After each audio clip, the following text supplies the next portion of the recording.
네, 계속해서 시장 진단을 해보는 시간입니다. A1 리서치의 조일교 대표 나오셨습니다. 어서 오세요. 네, 반갑습니다. 네, 8월 증시가 시작이 됐습니다. 예. 반등은 계속해서 이어나가고 있고 우리 증시의 어제 기준으로 보자면은 외국인의 순매수가 또 양대 시장에 강하게 들어왔잖아요. 오늘도 지금 뭐 1,000억 원 순매수가 유입되고 있는 등 긍정적인 양상인데 긍정적인 뷰는 계속해서 유지를 하고 계세요. 어떠세요? 최근에 이제 수급이 들어온 건데 최근에는 코스닥이 좀 들어왔는데 예. 7월 14일부터 외국인들이 거래소에 많이 들어왔거든요. 근데 그때는 수급이 좀 다릅니다. 좀 이따 제가 말씀드리겠고요. 네. 제가 일단 해외 증시 보면서 딱 세 가지만 좀 얘기 드리려고 네. 먼저 준비를 해왔습니다. 그러니까 어제 ISM 서비스 구매자 관리 지수가 나왔는데요. 이게 소비 지표잖아요. 그래서 이게 잘 나왔어요. 근데 잘 나왔다라고 보기보다는 56.7이 나왔습니다. 뭐 쭉 도표를 보시면 아시겠지만 약간 반등하는 정도의 수준이거든요. 그래서 이런 형태의 흐름들 보면 제가 전체적으로 60에서 많이 떨어져 있는데 소비가 잘 안 꺾인다라는 느낌을 받고 있잖아요. 그래서 이런 것들이 어제 또 나스닥의 그 언론에 나와서 뭐 이것 때문에 올라갔다 이렇게 얘기하는데요. 그것도 있죠. 근데 더 중요한 건 그게 아니라 제가 지금 말씀드리고 싶은 건 뭐냐면 소비나 고용이 안 꺾여요. 그래서 네. 지금 시장을 받쳐주고 있는 형태가 조금은 괜찮다. 그리고 물가도 피크아웃 쳤고 이번에 제가 지난번 계속 나와서 실적하고 경기는 더 이상 시장에 영향을 안 미칠 것 같다. 예. 그런 얘기 했잖아요. 그래서 그런 것들에 대한 선반영 인식이 돼서 지금 베어마켓 랠리를 하고 있는데 제가 지금 조금 이상한 게 하나 있어서 어떤 준비해 점이요? 봤습니다. 예. 지금 미국의 개인 저축률 추이라는 거 하고요. 네. 그다음에 미국의 고용 비용 지수라는 자료를 좀 갖고 왔거든요. 예. 왜 쓸데없이 한국 얘기를 해야지 미국 얘기를 하느냐. 근데 이게 되게 중요해서 그렇습니다, 제가. 자, 미국의 개인 저축률 추이를 보면 계속 떨어지죠. 그러네요. 자, 이게 뭐냐면 코로나 때 근데 정점이네요. 예, 그렇죠. 왜냐하면 그때는 그 보조금을 막 주니까 그걸 다 저축을 하는 거죠. 네. 아직도 그게 남아 있습니다. 꽤 예. 많이 남아 있는데 이 저축률이라는 게 뭐냐면 월급을 받아서 저축하는 비율을 얘기하는 겁니다. 근데 점점 줄어들죠. 네. 그리고- 사실 미국은 예. 저축률이 낮기는 하잖아요. 낮긴 하지만 예. 이게 왜 이런 현상이 일어나는가 하면 물가가 많이 올라가다 보니까 내가 월급을 올라가더라도 살 수가 없는 거예요. 생필품을 사야 되니까 어. 저축을 할 수 있는 금액이 줄어드는 똑같은 거네요. 금액을 쓰더라도 실제 안 되죠. 근데 그러네요. 예. 저축 금액은 아직 남아 있어요. 왜냐하면 원체 많이 보조금을 받았기 때문에. 근데 그거에 점점 없어지게 되면 나중에 문제가 될 수 있거든요. 네. 근데 왜 이 얘기를 제가 드리는가 하면 최근에 P&G 기업 아시죠? 그게 네. 그 실적 발표를 했는데 되게 또 놀라운 결과가 나와서 생필품이죠. 그게 예. 필수 소비재죠. 그러니까, 생필수죠. 예. 근데 안 떨어져요. 근데 보통 얘가 2분기에 제품 가격을 8%를 올렸거든요. 예. 그러면 제품 가격이 올랐다는 얘기는 똑같이만 팔아도 매출이 엄청나게 올라가야 되잖아요. 그렇죠. 근데 매출이 마이너스 1% 하락했습니다. 사람들이 생필품도 안 산다는 거예요? 적게 산다는 거죠. 그러니까 예. 이게 제가 왜 이 얘기 그리고 오늘 나온 얘기가 월마트 구조조정한다는 얘기 나왔잖아요. 예. 그러니까 제가 최근에 보니까 월마트 구조조정하죠, 아마존 구조조정하죠. 그다음에 로빈후드가 전체 인력 23% 감축하죠. 페이팔이 올해 감원이나 사무실 폐쇄 나왔죠. 네. 그러니까 소비나 고용은 좋은데요. 근데 고용은 또 좋은지 어떻게 아닙니까? 최근에 우버가 실적 발표를 딱 했는데 실적 발표는 뭐 가이던스는 고만고만했어요. 근데 작년 대비 운전자 유입 증가가 75%가 증가됐어요. 예. 작년에 운전자 못 구해서 막 그런. 그 사람들이 이제는 돈이 없으니까 빨리 고용을 하려고 네. 고용 시장에 막 들어오는 거예요. 그럼 지금 상승 어떻게 보는가 하면 보조금으로 아직 버틸 수 있는 형태를 좀 쓰고 있고요. 그다음에 지금 고용이 되게 좋아지니까 그 소비로 버틸 수 있다는 거죠. 근데 네. 제 세 번째 자료 한번 볼게요. 미국의 고용 비용 지수라는 게 있습니다. 이게 이번 주에 나왔는데요.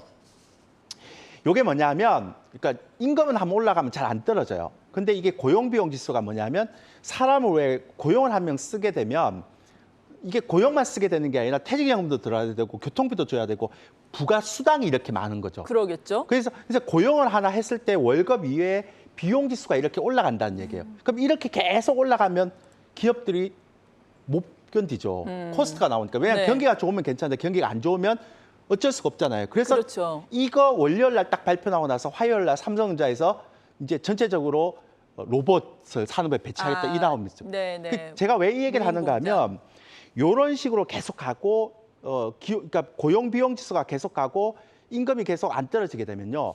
이제 기업들 코스트를 아끼기 위해서 어떻게 해야 됩니까? 공장 자동화나 로봇으로 가야 된다는 거예요. 네. 그래서 지금 최근에 이번에 테마가 굉장히 뜨겁게 올라갔던 게 바로 그 테마죠. 그럼 앞으로 뭐 그렇게 테마의 좀 부분이 있다면 그쪽을 좀 관심을 좀 있게 보자라는 걸 말씀드리고요. 네. 지금 올라가고 있는 거는 고용이나 소비가 아직 좋게 나오고 있는데 이게 언제까지 될지는 모르겠어요. 그러니까 제가 지금 올라가는 건 베어마켓 랠리다라는 것들을 말씀드리려고 이 자료를 가지고 왔습니다. 네, 베어마켓 랠리에 또 정점을 찍으셨고 일단 그런데 베어마켓 랠리가 우리 시장에서도 물론 나오고는 있는데 네. 미국 증시에 비해서는 상대적으로 우리 증시가 약하다는 느낌을 지울 수가 없거든요. 간밤에도 미국 증시 나스닥이 뭐 2.5%나 급등을 했는데 오늘 코스피의 지금 상승률이 급등한 걸 봤던 사람들이라면 좀 실망스럽다라고 네. 느끼실 수 있는 부분인데 이 부분은 왜 그럴까요? 제가 여기 나와서 계속 네. 말씀드렸잖아요. 미국은 금리가 올라가면요. 이게 그 대출 금리가 따라서 올라가지 않습니다. 예. 그러니까 그게 고정금리 그래서 왜 많은 사람들이 이런 얘기 하잖아요. 미국은 리만 브러스 사태 이후로 금융에 대한 부분들 시스템적으로 굉장히 리스크 관리를 많이 해놨다라고 했는데요. 국내는 또 그렇지 못하거든요. 네. 그게 금리가 계속 올라가게 되면 회사채 문제에 대한 부분이 생기고요. 그다음 제2금융권에 대한 문제가 생기고 그렇게 되면 자금이 자꾸 빠지게 되죠. 그러니까 유동성에 대한 부분들이 미국보다 훨씬 더 작을 수밖에 없는 거죠. 네. 미국은 전체적인 상태에서 페드의 그러니까 파월 의장이 맞을지 틀릴지 모르겠지만 중립 금리에 근접해 가고 있다. 이 말 한마디로 확 올려갔는데 우리는 그렇게 못 땡기잖아요. 왜냐하면 전체적인 유동성의 차이, 퀄리티가 있어서 그렇다라고 생각하시면 되고요. 그리고 이제 제가 준비한 자료를 보시면서 아까 코스닥하고 그래서 같이 산다라고 이렇게 혹시 말씀드렸는데 8월 달은 그렇게 보이는데요. 네. 보세요. 7월 14일부터 외국인들이 코스피 시장에서 3조 4천억을 샀어요. 네. 근데 7월 14일 같은 기관을 딱 대비해 보면 코스닥은 지금 외국인들이 어떻게 했어요? 순매도를 했네요. 2,700억 원. 2,700억 매도를 했어요. 예. 오히려 지금 코스닥 올린 거는 개인이 매수를 했거든요. 그리고 외국인 지수 선물은 매수가 아니고 매도예요. 그리고 네. 재밌는 건 이 베어마켓 랠리가 나올 때 개인들은 곧버스 반대를 또 타고 있어요. 그러니까 이런 형태이기 때문에 지금 시장은 안 떨어지고 근데 아까 유동성에 대한 부분이니까 안 올라가고 이런 형태죠. 그러면 외국인들이 과연 어떤 종목을 샀냐라고 보고 지금 뭐 네이버라든지 카카오도 많이 올라오고 있고 최근에 게임주 중에서 좋은 종목들 좀 올라오고 있잖아요. 제가 지금 지난주하고 이번 주 3주 동안 나오면서 계속 말씀드렸지만 여러분들 한번 보세요. 시장에서 정말 세게 올라온 종목 그러니까 카카오 같은 것도 이틀에 10% 올랐죠. 네. 그러니까 제가 왜 이런 얘기를 하는가 하면 지금 올라오는 게 시장 지배력이 우위인 종목들이 굉장히 많이 올라오는 거예요. 그러니까 시가총액 대형주 중에서 많이 떨어진 종목. 네. 근데 이게 공매도 정책에 나와서 이제 공매도에 대해서 굉장히 강력한 페널티를 취하면 공매도를 했던 종목들이 다 올라와야 되는데 오히려 재무제표가 안 좋은 종목들은 공매도를 있음에도 불구하고 안 올라오는 거예요. 왜 이러는가 하면 제가 지난번에 말씀드렸죠. 역실적 장세가 들어가고 금리가 계속 올라가면 우리나라 예금금리 올라가고 대출금리 올라가면 회사채 시장에 영향을 미치면 어떤 일이 벌어지느냐 하면 회사채 발행이 안 됩니다. 그러니까 신용등급이 낮은 네. 기업들은. 근데 CB나 BW는 지금 다 막혀 있죠.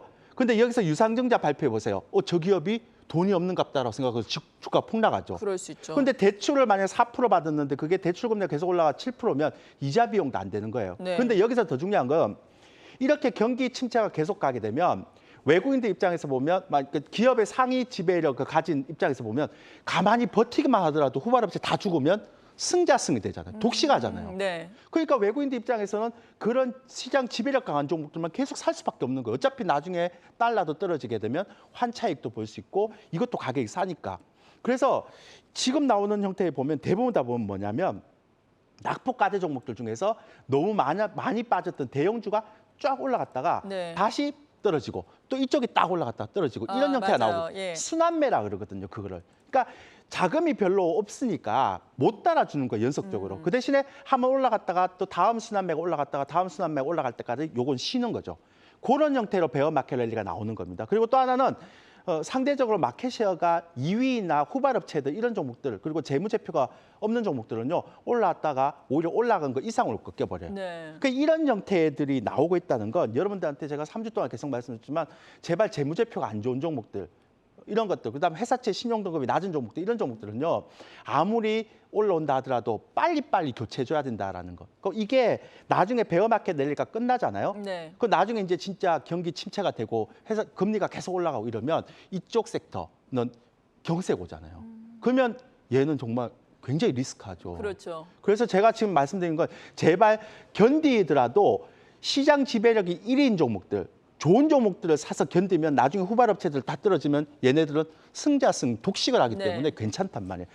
지금은 어떤 종목을 매매하자 이런 게 중요한 게 아니라 종목 교체를 좀 해달라는 게 제가 여러분들한테 계속 그런데 말씀드립니다. 또 순환매잖아요. 예. 그러니까 어떻게 제가 종목 교체를 어느 쪽으로 하는 게 그러니까 좋을까요? 예를 들어서 만약에 예. 내가 어떤 종목을 갖고 있는데 그 종목들이 예전 같으면 중소형주에서 굉장히 잘 갔잖아요. 네. 근데 만약에 지금 입장에서 뭐 마켓쉐어가 똑같은 뭐 컨텐츠 업체라도 마켓쉐어가 좀 떨어지는 종목도 있어요. 옛날 네. 테마로 막 갔던 종목들. 예.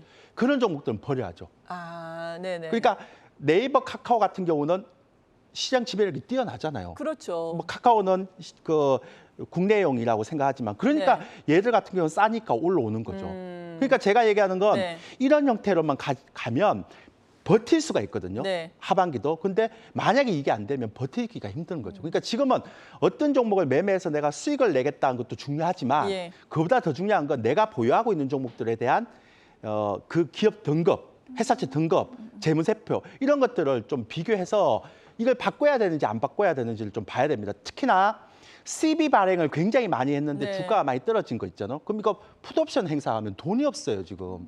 그거 다트에 가서 살펴보면 다 나오거든요. 근데 그런 종목들을 아직도 들고 있으면 나중에 작은 경색 오면 이게 맨 처음으로 타격을 받잖아요. 그래서 제가 전 나오면서 이런 얘기를 계속 하는 게 제발 올라올 때 네. 종목 교체 좀 해라. 앞으로는 정말 좋은 종목들, 시장 지배력 괜찮은 종목들은 네. 갖고 있으면 후발업체가 다 죽으면 또 승자승 원칙으로 얘만 또 가는 장세가 올 겁니다. 그러니까 외국인들도 그렇게 가는 거죠. 그래서 여러분들이 이것만 좀 지켜주시고요. 나머지는 타이밍을 할 때는 좀 짧게. 베어마켓 랠리를 제가 볼 때는 얼마 안 남은 것 같아요. 한 2,500선? 아, 그래요? 네, 그 예. 정도만 보셔야 될 것 같습니다. 네, 시장 지배력이 강하고 펀더멘털이 좋은 종목에 집중을 하는 때이다라고 말씀을 해주셨습니다. A1 리서치의 조일교 대표였습니다. 고맙습니다.